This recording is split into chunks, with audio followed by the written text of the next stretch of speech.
It's Thursday, puck time. I'm the Prez, Dave Cokin with us, Carmine Bianco. I'm excited, guys. I had a miracle win last night, and that means only one thing. The run has begun. Ooh. The run has begun. That's pretty good. What was the miracle win? I was on over 6.5 goals in the Calgary-Buffalo game. It was 1-1, 5 minutes into the third. And I didn't even need an empty netter. No, Calgary continues to score at an absolutely amazing rate in the third period. Yeah, it's actually unbelievable. But hey, Buffalo kept up and ended up winning the game as a plus 200 dog. Yeah, they were a nice bounce back after getting blitzed in Edmonton, right? So usually that Alberta road trip can be a killer on teams. And did I see right? The Oilers actually won 2 in a row. Yeah. They beat Vancouver. So, there was something else we saw last night. I didn't play the game, which was stupid on my part. Because I had a feeling it was going to happen. I know the numbers didn't show it, but that was a dead spot for the Sharks last night coming out of that Pittsburgh game. And they played like it at Arizona. It was a very poor performance. Coyotes were a good bet last night, and I flat out missed it. That drives me nuts when I know a play is good and I don't pull the trigger on it. Dave, we can play that game all the time. I know. That seems like Carmen my life when we play poker. Oh, damn. Why did we fold 3-5? The flop's 3-3-5. Damn us. No, Dave, let's get this correct. I never complain about poker, bad beats, what have you. So I think Lawrence is referencing himself here. Yeah. The world's smallest violin is what you should be doing. I actually don't complain that much about bad bets or bad beats, I should say, because it's just part of the game. They're going to happen. You're going to win some of those lucky ones. You're going to lose some. Yeah, but I do get aggravated when I know a game. Boy, this looks like a pretty good spot going in, and I just don't play it out. That does irritate me. It's listen. I take the good with the bad. I've gotten killed the last couple of weeks with like empty net goals and what have you, but they go both ways. Oh yeah, they helped me early. Last night's a perfect example. It helped me. I had the Ottawa game over the total, and they were completely outplaying Colorado, but no score at the end of one. And then, Colorado pulls their goalie with like 4 minutes left, I think, right? So they score and then get an empty net goal scored against them. It goes over the total. It goes both ways. It's, Okay, you guys are boring me. All right, let's go. Let's go. 7 games today. We're going to go through each one of them top to bottom. Before we get into that, I want to give out a promo for Carmine Bianco. Carmine killing it in hockey this year, absolutely annihilating it from start to finish. Your customers who have bought your season and your long-term packages have made an absolute killing. Congratulations. Tonight you have an underdog, a live dog up at WagerTalk.com. And listeners, you can have it for $5. Use the promo code CARMNHL5. That's CARMNHL5. $5 for your underdog play tonight. Guys, let's start at the top. The New York Islanders, 26-15 against New Jersey Devils, 3 games under 500. Look, the Islanders, guys, they've won their last 2 games in a row. They beat Tampa Bay 5-1 at home. Then they came back and beat a much improved St. Louis team in overtime. The Devils have had a very bad season. They have won 2 of their last 3 games, but they've lost 4 of their last 6, and they just lost to Columbus. We have the Islanders at home at minus 160, give or take, and the over and under is 6 in this hockey game. New Jersey and the Islanders, both teams can score. I don't know what to do on the total in this game. Carm, I go to you. I do like the Islanders in regulation at a pick'em. What do you think? Yeah, and the numbers kind of split right now on the total juice wise. At Pinnacle right now, it's like minus 105 on the line of 6. But yeah, like you said, listen, the Islanders are playing great. Winners of 10 of 12, but they still only sit seventh. So that's put them back into, a playoff spot. And I know we've talked about whether they're going to make it there or not. The Devils are obviously trending downward, but look, man, Islanders gold Lehner, who should be in net tonight. The guy's been, just insane. 9-1 his last 10, 2.16 goals against average. And they've won 14 of the last 15 with the Devils at home. So I think it's a bad spot for the Devils. They're like 5-16-3 on the road this year. Sort of the one thing that, I like starting goalies. The little thing here is the Devils will start Blackwood in net tonight. He's 5-2 on the year. So 5-2 with a losing team is very good, and a 2.25 goals against average. Not bad. So, maybe they support him a little bit better defensively. We see that when a team puts in a backup goaltender, that they play a lot better defensively. I'm going to lean to the under here, 6, but still look at an Islanders win. Dave, in 30 seconds, any thoughts on this hockey game? I don't want the Devils on the road. They've got 5 road wins all year. I mean, that's it. I'm either on the favorite or I'm not on the game. And in this case, with the price being where it is, I'm not on the game. He's Dave Cokin. I'm the Prez. We got Carmine with us. Boys, let's get to the next game. St. Louis, we just spoke about them. They're on the road against Boston. St. Louis is finally 500 on the year at 20-20. And, Boston 26-16. This is a really good Boston team. We spoke about them yesterday. We expected a little bit of a bounce back against Philadelphia, but they lost. They've now lost 2 in a row.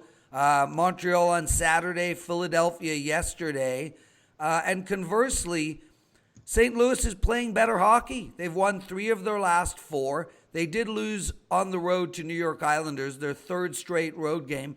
But they did take that game to overtime. And in regulation, Dave, St. Louis has let in 1 goal in each of their last 4 games. The over and under here is 5.5, which is low for a Boston game. But Boston, too, looks great on defense. I actually lean on the under here, and I have to believe that Boston is going to right the ship and win this game in regulation as well. Mr. Cokin, what are your thoughts? It's getting tough to back the Bruins because they're a very enigmatic team. On paper, they're really good. But the problem is they just have not been able to find that recipe for success once they get past the first 2 lines. They're just not getting anything out of their 3rd and 4th lines. And it's allowing opposing defenses to really focus on stopping the Bergeron line.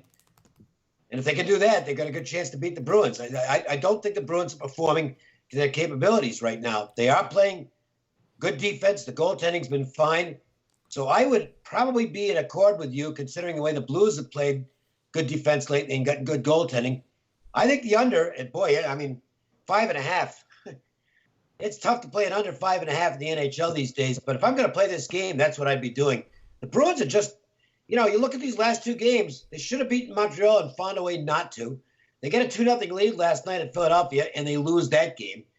They're just not a go-with team right now. I think the under is the play.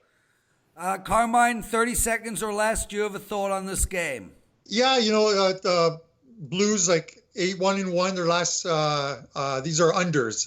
Under 8-1-1, the last 10 on the road, 7-3 overall for them.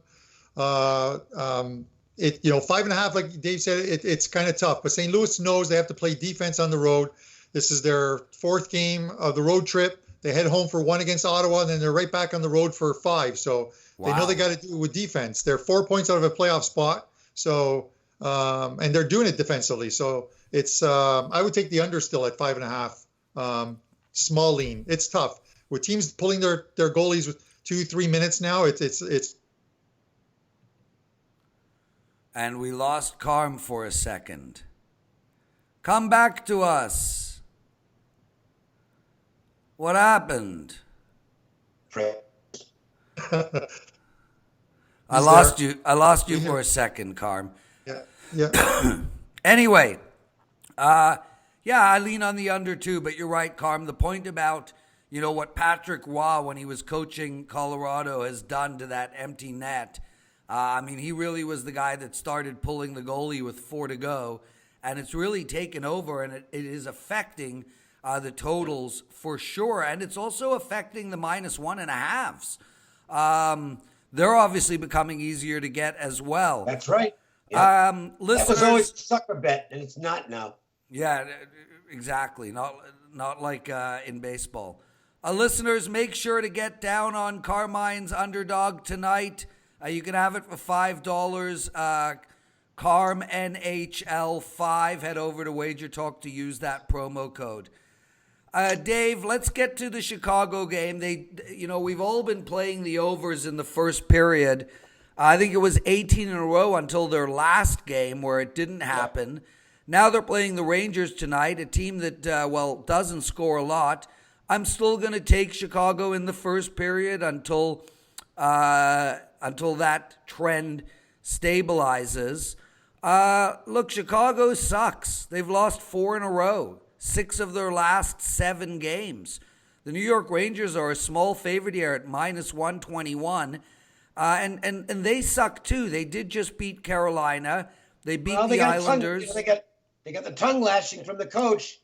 And boy, that stuff works in the NHL. It works in college sports and it works in the NHL. It doesn't work in the NBA or the NFL. There you're dealing with prima donnas. It's a different mentality. I like the Rangers here, Dave. I like the Rangers on the money line. I think the Rangers are the right side. Listen, Quinn he got after him after the performance against what was the game they lost 7-5 over the weekend? Columbus. And he really got on their case. And boy, they came out and played a good game, really good game last night. Probably the best game they played in a couple months. That's 2 nights ago. And I was on it too. So I was very happy with the Rangers.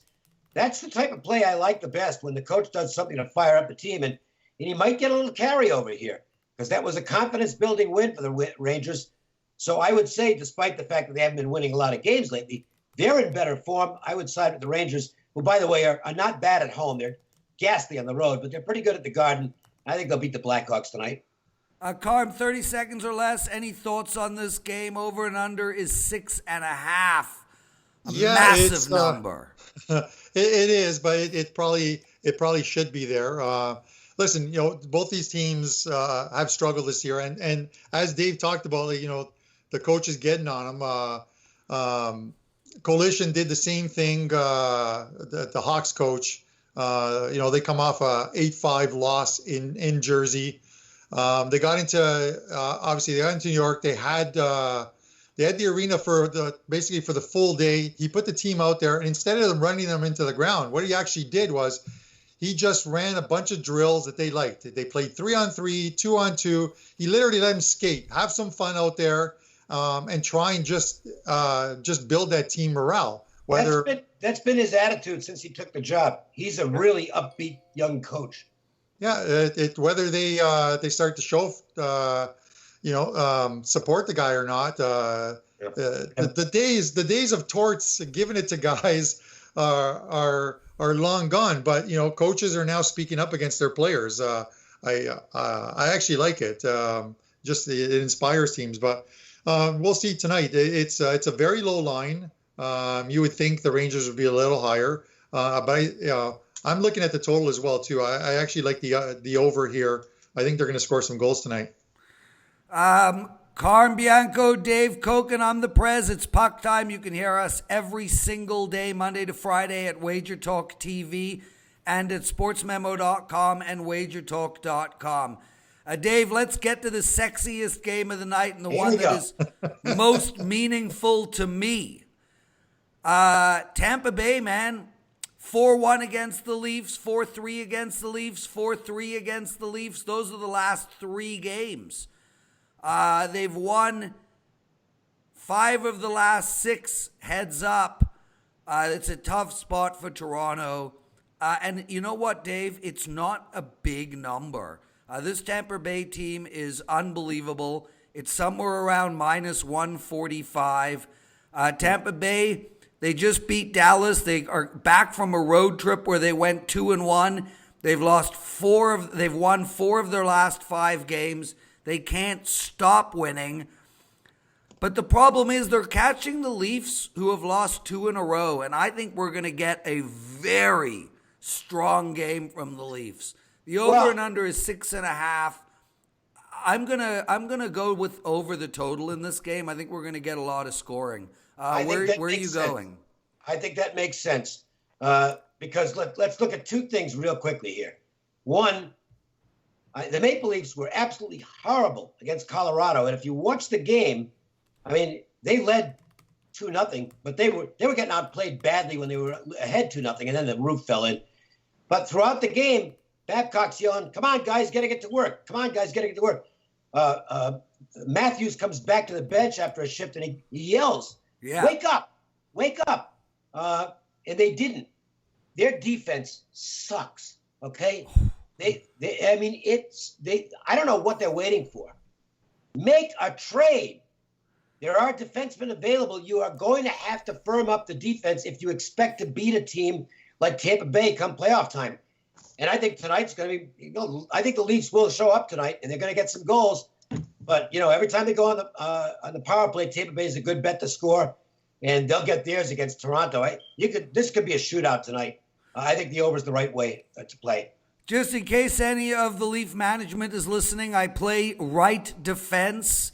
And you don't need to give up any draft picks or prospects for me. I'll literally just drive over and suit up. The problem is they need to give up draft picks or prospects and try and win the cup now by getting a real defenseman. Well, they don't have a choice, Dave. I mean, they're going. I know. Montreal and Toronto, maybe not the best of friends. It's a rivalry. But what the hell do the Canadians need Shea Weber for? That's what I said on the show yesterday, Dave. Well, make a deal. They just don't like doing business with each other. Right? It's maybe it goes back to the whole wasn't it Cordic for Courtnall? Cordic for Courtnall. Right, then go out, then spend less and get somebody like Martinez.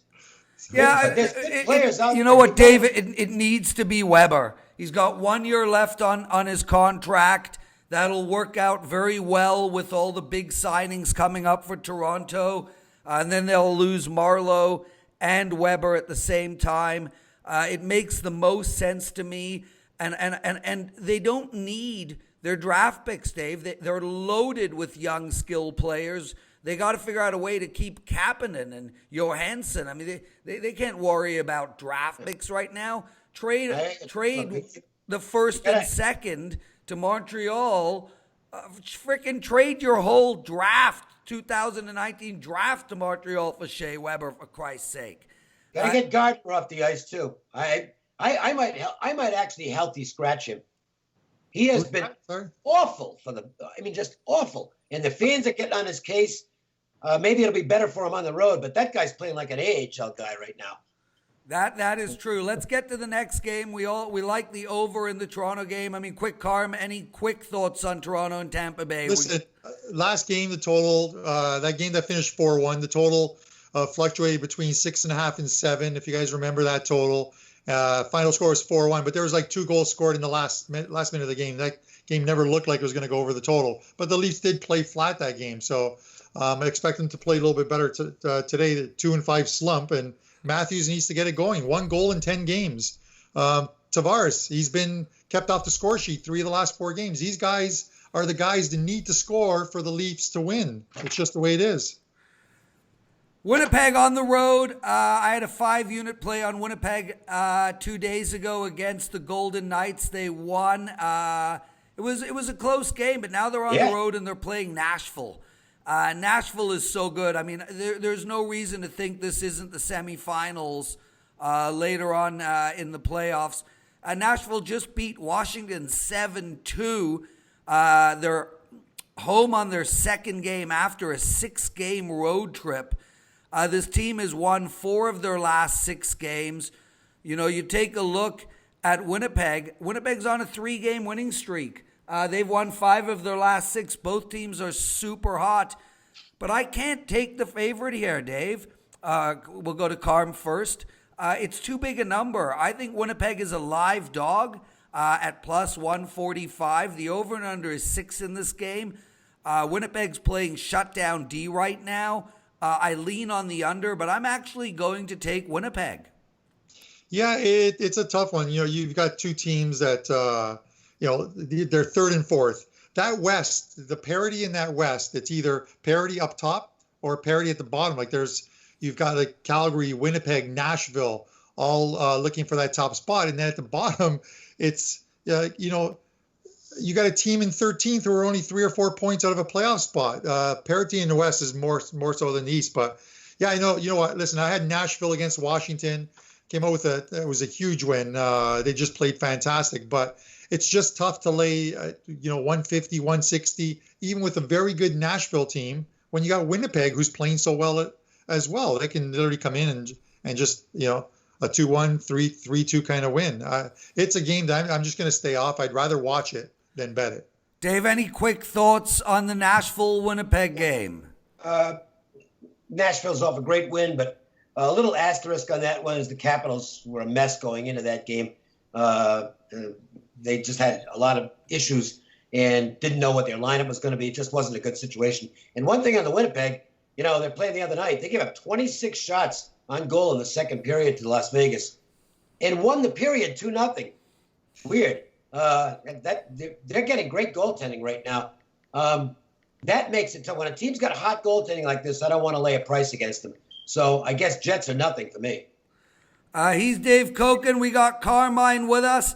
And Carm, not to rain on your parade, brother, I gave out a promo for you. You're on an underdog play tonight. It's only $5. You go to WagerTalk.com. Use the promo code CARMNHL5. However, and I waited till late. I waited till some of our listeners have left. Oh, God. I have a 5-unit play tonight. I had one 2 days ago. It was my third play, 5-unit play of the season. I don't have them often. This is only my fourth 5-unit NHL play. You can head over to WagerTalk.com, and I'll double you, Carm. I'll double you. $10. That's awfully nice of you. What I think you should probably do. Can I give the promo code out before you interrupt? Yeah, I was going to say, as the face of the company, you know what I mean? Well, actually, Kelly is really the face of the company. But as the face of the company, what you should do is say, buy Carmine's play and get a promo code to get my 5% play for free. But we wouldn't be in business if we did that. And Carm is giving advice. Promo code Prez NHL10. $10 for my 5-star play in hockey tonight. Carm Prez NHL10. Prez NHL10. So for Carm, it's Carm NHL5. For me, it's Prez NHL10. Guys, let's get to the last two games. Anaheim on the road playing against Minnesota. Anaheim's a total mess. An absolute, complete disaster. I mean, they just lost to Detroit, for Christ's sake. They lost to Ottawa. They lost at home to Ottawa and Edmonton. This team is just completely fallen apart. Winnipeg, Minnesota, they've lost 2 of their last 3. I struggle betting on or against Minnesota. I feel like I can't get a grip on who they really are. There's no way I'm laying minus 180 on Minnesota. The over and under in this game is 5. I lean on under, man, and I hate playing under 5.5, but that's where my money would go. Dave, what do you think? I'm not playing the Ducks, obviously. Good luck if anybody wants to. And then the other side, you've got the coach saying that Dubnyk is physically and mentally tired right now. So I don't want Minnesota. Next game. Wait, but Dave, they're due. I'm just kidding. I'll say they're due. Yeah, I mean, if you play the Ducks, you'll eventually win a game, but you might be broke by the time you do. Yes, Stalock's in net tonight for the Wild, and it looks like he's confirmed. Gibson is projected for tonight. But you got to lay 180. There's better games. There's definitely, like you said, there's better games on the board to play. Like, how can you take the Ducks 0-8-4, their last 12, and you don't want to lay that price with, like Prez said, with the Minnesota team who I don't think we even know their identity right now, and we're like 43 games into the season. I'll give you their identity. They're a fringe playoff team that's got to redo their roster because they're not going to win the cup anyway, and they're too old. So they should be selling. Yeah, and they've got a whole lot of defensemen that might want to come over to Toronto. I knew we would get here, so there you go. That's right. Carm, I want you to know that I did instruct head office to put in my package because, of course, I will sell you 5-1. You probably will. Even at double the price. Inside of my analysis, if you buy the Prez's play for $10, I will have your coupon code and a suggestion that they should buy your underdog as well. I should actually... I thought we'd do it the other way around, but that's fine. Whatever. I want you to do it the other way around. Go ahead. Put in your analysis to buy my play. Thank you, Carm. That's very sweet of you. All right. Let's get going here. Carm, last game of the night, Dallas minus 180 against the Kings. The Kings completely stink. I mean, talk about a team that is completely out of it. They're not worse than Anaheim right now, but I think they're the worst team in all of hockey. Dallas is coming off 3 losses in a row, though. And the Kings are 1-1 in their last 2. Now, that doesn't sound good, but it is actually impressive for the Kings. There's a 5 in a couple of spots here. The over and under is 5.5. Dude, I got nothing on this game. So here, I'll give you this. Desjardins has them playing a defensive style because that's the way they can stay in games. And the team is at least trying to play that style. I like the effort on the Kings. Dallas, you have no idea. Dallas is one of the toughest teams in the league to handicap because I don't think there's a lot of heart in that team, to be honest with you. But when they're on one of their good nights, they're a dangerous team. They're another team. I can't lay a price with them on it, and I really don't feel confident about the Kings. So, yeah, listen, I agree. I thought about it. If I could get a slight price money, basically like a slight price money on the under, like a 5.5 plus 105, I would take a shot on the under. But you just have to stay away from this game. Sometimes you just got to pass, guys. You just can't bet the games just because they're there. I couldn't agree with you more, Carm. Check your phone. Guys, let's call it a show. Carm, I'll call you in 2 minutes. Yeah. Dave, we're going to do Morning Joe and the Pro, and we'll give me about 10 minutes, and I'll call you, and we'll get that show up and running. You both are the best. Thanks for watching, everybody, and keep commenting, and I'll keep responding. Be well. Good luck, guys.